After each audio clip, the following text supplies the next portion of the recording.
This is the Interceptor 650 2020 BS6 model. And how do you differentiate that it's a BS6 model? You first go here, you see that it's been printed there, BS6, and then you also notice that it has a clear lens headlamp. These are the two striking differences, and apart from that, rest all remains the same. That is how you identify that it is a BS6 model. This is a welcome change from my earlier Yamaha MT-15, which was a refrigerator on wheels, that is, and this is a rumbler. As I have already disclosed in one of the short videos that I had made quite a long time ago, and this review has been long time pending. I would call this as a short-term ownership review, alright, because I've driven it for close to 2,500 kilometers so far, and I am in a good position to speak about what all I have actually seen and experienced with this bike. To start with the specifications, let me tell you that it comes with 47 brake horsepower and a 52 Newton meter torque engine, and it weighs 202 kilos. Okay, one of the heaviest bikes in this category, and 13.7 liters of fuel capacity. Apart from these, it comes with 2-channel ABS as standard and twin cylinder 4 valves per cylinder setup, fuel injected of course. And going forward, let me discuss a few things that I felt about this bike. So the way this bike was designed was, firstly they designed the engine, okay, and later on they built a frame around the engine in order to make it work. Why do I say this? Is because rest of the things that you see here are more or less very rudimentary. Okay, thankfully they have given a handlebar and a seat where a person can, and also wheels, of course. They've given wheels for you to ride. Jokes apart, the reason why I say this is the design is extremely simple and frugal. All right. Only thing is the engine is such a gem that if I tell you, at around speeds of 60 kilometers per hour or even 50 kilometers per hour, at 6th gear I can still pull in a plain surface, yes, with ease. Of course there might be a slight hesitation, a very slight knock if at all for that matter, but then it just pulls like a dream, like a charm, is what I would like to say. That is how tractable the engine is.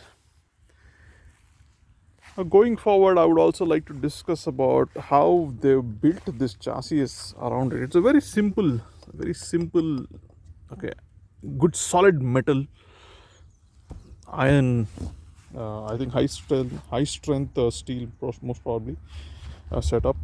And I would say the way you look at it, it is almost 98% metal, all metal, compared to the other motorcycles you get nowadays, where plastic percentage is close to maybe 30% or 40% in some matter, in some motorcycles, here they've gone ahead and used only sheer pure metal.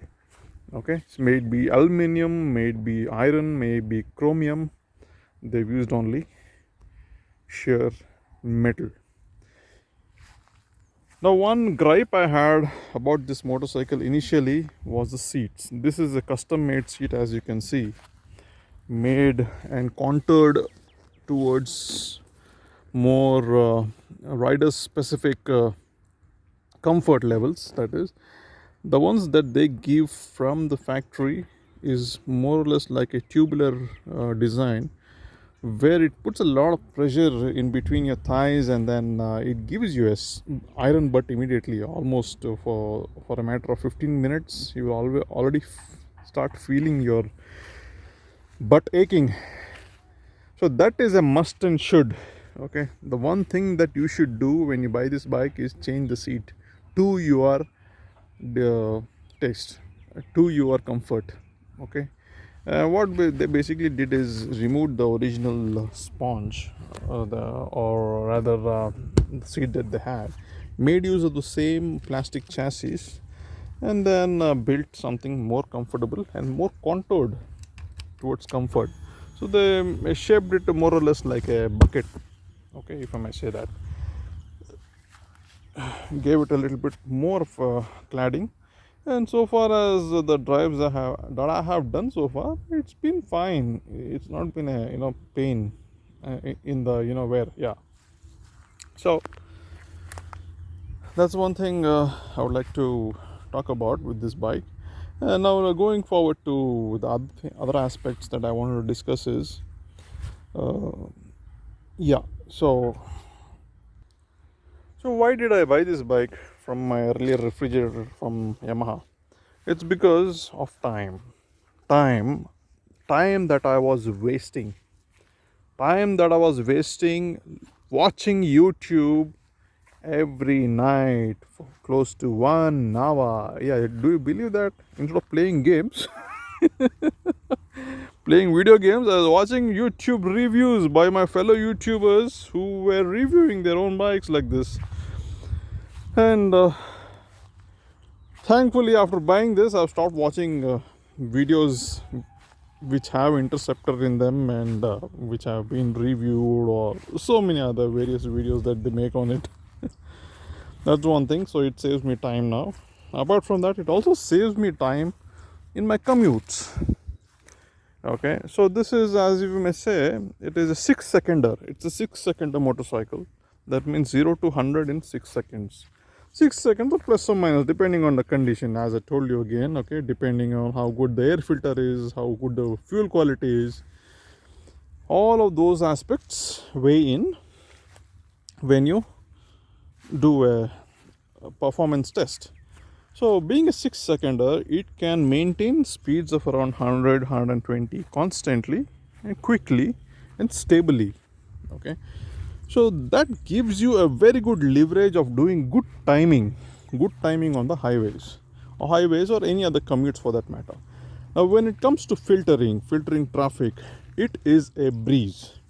Put it in the right gear, just open the throttle, and you leave rest of your comrades on the road behind, bidding farewell to them, saying tata, see you at the next signal.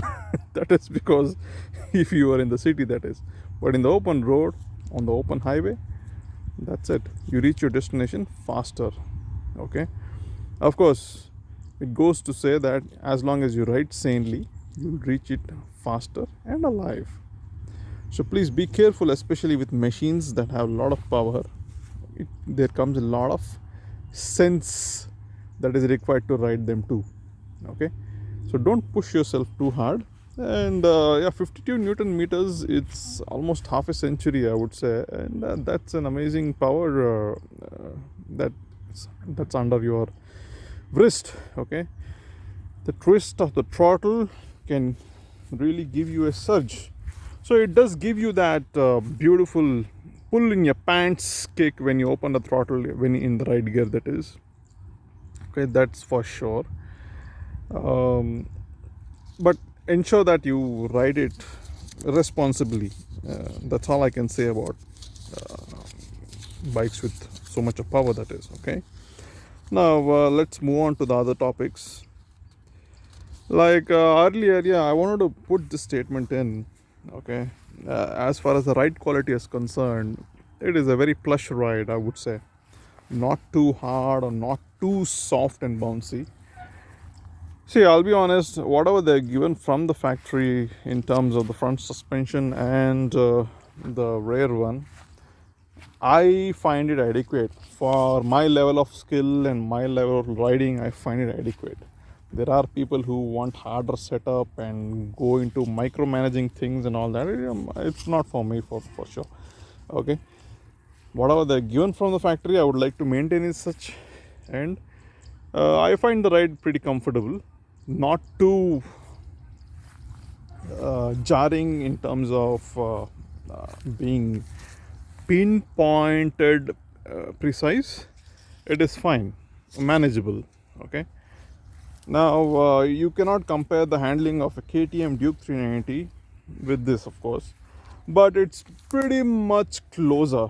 Okay, this one I would say it is pretty manageable in terms of being a bit soft. Okay, soft handler compared to a Duke 390, because Duke 390 has a stiff suspension setup plus upside down forks and monoshock at the rear, and therefrom I think a white power WP suspension, specifically made for high end, let us say racing kind of an application. That's fine, but I find it pretty plush, and it is as good as riding. I would say if I may compare buses for that matter, it's like riding in a Volvo. Yeah, it is indeed, and I enjoy it, and that's one aspect of the ride that it is. Like they say, ek jandar sawari, ek shandar sawari. I think that aptly applies to this particular bike, irrespective of it being from the Rajdoot advertisements way back then. And more or less, this bike also looks a little bit like the Rajdoot 350. I wouldn't call it the Yamaha 350. I would rather call it Rajdoot 350, being an Indian and then being an old school guy. Yes, that's how I remember that motorcycle. It was a Rajdoot 350, not a Yamaha 350, that is. So the modern retro classic, and this is how it looks. Now, going about the other aspects that I wanted to share with you is its sound. Okay, the exhaust note. I'll tell you one thing. If I may disregard everything else of this bike, okay, every other thing of this bike. So disregarding every other aspect of this bike, I think I would be paying close to 50% of the money just for the soundtrack. Okay. How many people do you think buy a Bullet for its generator sound? Yeah, that is something not to my liking. But this, a parallel twin with a 250-degree firing angle, it makes a beautiful bassy sound. And if I want to tell you, the stock exhausts in themselves produce an amazing soundtrack. Let me turn it on for you.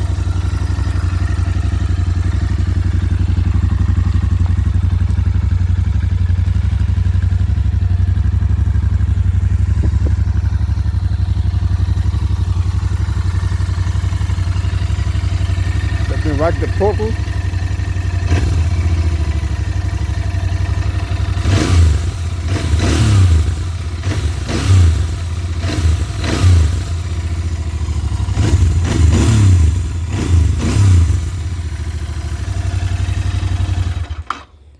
So that should be enough to drop the panties of the babies that you would like to show off with or around. Whenever you drive past a hot chick, just whack the throttle up and see if they drop their panties or not. All right. Now, well, of course, you could go to any extent in terms of changing your exhaust notes to even a free flow ones. I think you have a lot of options in the aftermarket.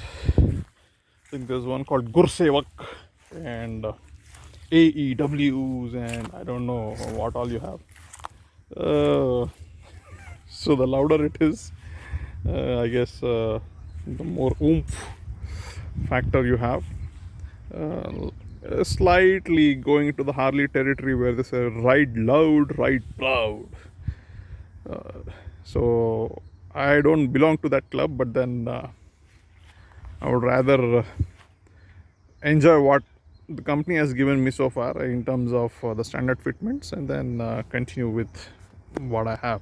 And I'm also not a fan of changing its looks to an extent that it starts looking like a whore, okay, from the streets.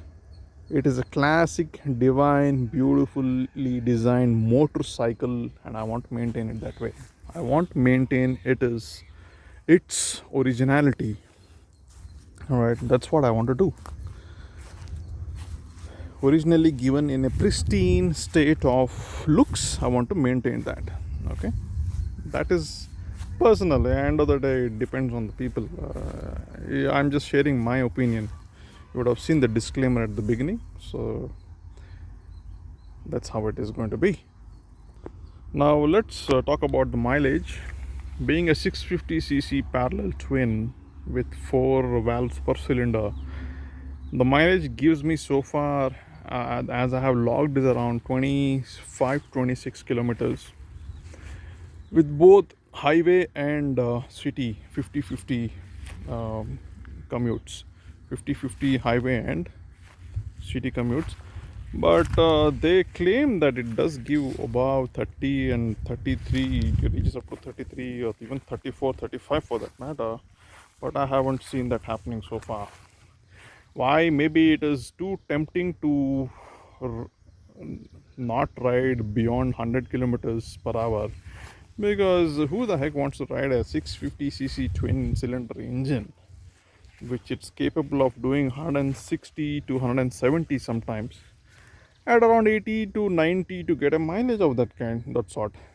Okay, it's very, yeah, of course you need economy, especially with the petrol prices as on date, but then it's difficult. Yeah, it's just simply difficult to maintain those speeds. And who the heck wants to grow old at those speeds on the streets, whereas you had the capability to reach your destination faster and do your things, go on with life. Okay, don't spend too much time on the highway sitting on the seats, my dear friends, please. Okay, go ahead, buy the powerful motorcycles that are on offer and make the best out of saving your time and enjoy the time that you ride, you, irrespective of it being the short commute or short distance or short travel. Enjoy it. So one of the only gripes I have about the motorcycle is its tube tires. Okay, thankfully this model was the one which was just released before they decided to change over to 2021 model, which has a tube type Seat tire. This one is a tubeless tire, but they've mentioned that no tube type rim fit a tube. No, sorry, it says tubeless on, but on tube type rim fit a tube. Okay, so actually, to be honest, this was the only deal breaker for me, but then I still just went ahead and took the leap of faith. Okay, the tubeless tires was one of my main requirements, but then I just dumped the gun in this case. This is still the tube type, and the problem with tube type tires, as you all know, it can lead to a sudden loss of air. And when you are at speeds of 150 and you have a sudden loss of air, God help you. Okay, so you always have to pray that nothing of that sort happens. Okay, and you continue riding safely. With a tubeless type, that would have fixed the problem. Now you have two solutions as far as I'm aware of. One is the Outex tape based conversion, and the other one is I think a silicone sealant based conversion. And both of them not being OEM and me being a purist, I don't know if I want to do that as of now. I was honestly and sincerely waiting for Royal Enfield to launch their tubeless rims. Okay, maybe magnesium rims for that matter, because they've already done this with a classic I think 350cc bike, and then the Meteor also comes with tubeless tires. Man, why the heck is this bike being denied that?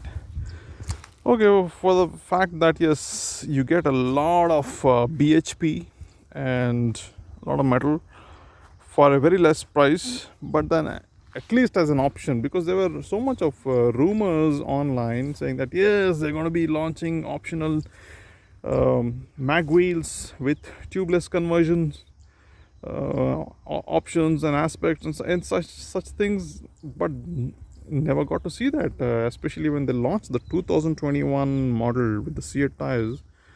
It was as if it was like, showing the RE customers the finger. So that is one aspect I seriously wish it comes up with, and not being interested in doing a lot of jugad. People are fitting in other types of, what do you call them? What should I call them? Mag wheels from different other motorcycles. I think some of them did a Mahindra Mojo motorcycle rim change and swap, and I think they changed the diameter of the wheel too. But then, no, dude, that doesn't work out well. Anyway, that was my rant about the tubeless tire. But then I hope maybe in the future, shortly, we have something concrete. There is already one particular brand available, but I think we have no clue about its whereabouts, no warranty or no guarantee in terms of how good it is. Plus, they also say that it adds to the weight, it increases the weight. But then it all depends on how not lazy you are, that is, and go ahead and make the changes that you wanted. All right. Plus, I've heard that there are some alignment problems when you buy that magnesium wheel, where I think mag wheels, that is, where the disc brake does not fit in properly and it keeps scraping because of some sort of a misalignment or probably a manufacturing defect for that matter. But then again, let's see what happens. We'll take a call on that. There are very few upgrades that I would like to look forward to with this bike, and I hope of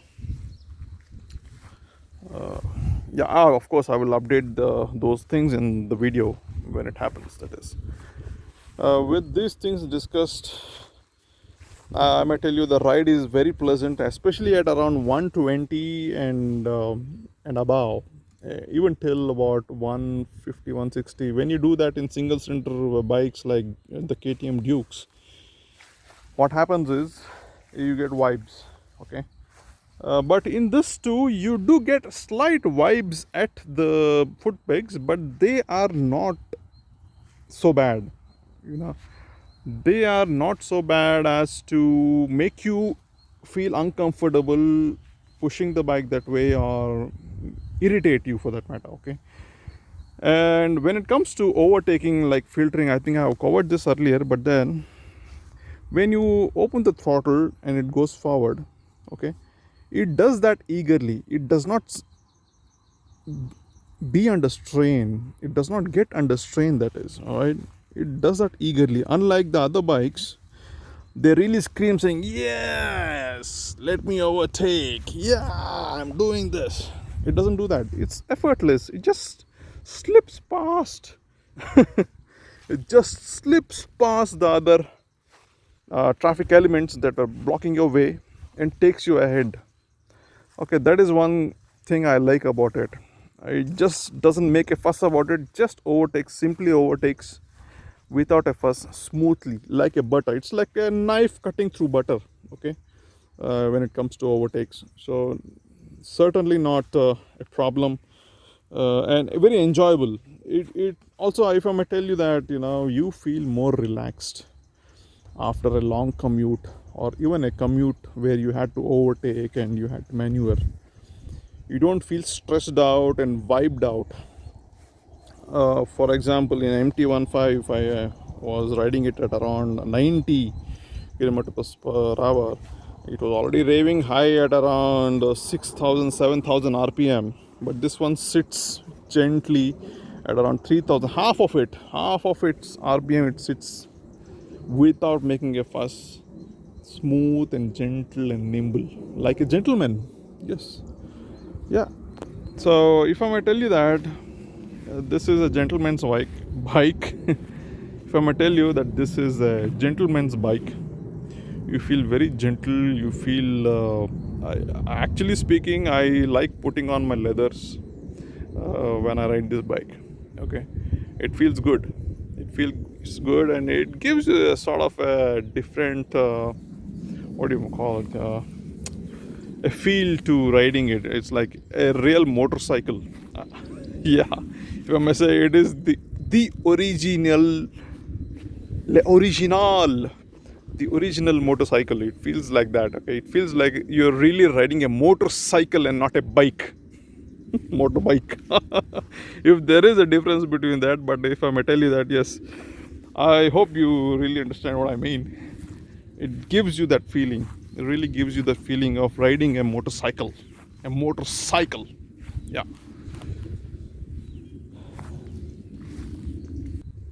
With this, I would also like to, conclude saying that the mechanisms used, the mechanicals used, very simple, no liquid cooling and all that stuff. Just a simple, very simple oil cooling technology out here and air cooled technology. So it's not complicated whatsoever, not at all complicated. Okay, they've kept it simple. They've kissed. Keep it simple, stupid. Kiss. All right. With this, I would like to conclude this review, and I hope to upload more videos in the future on various aspects of this motorcycle and aspects of motoring and automobiles. I'll talk to you soon. Ciao.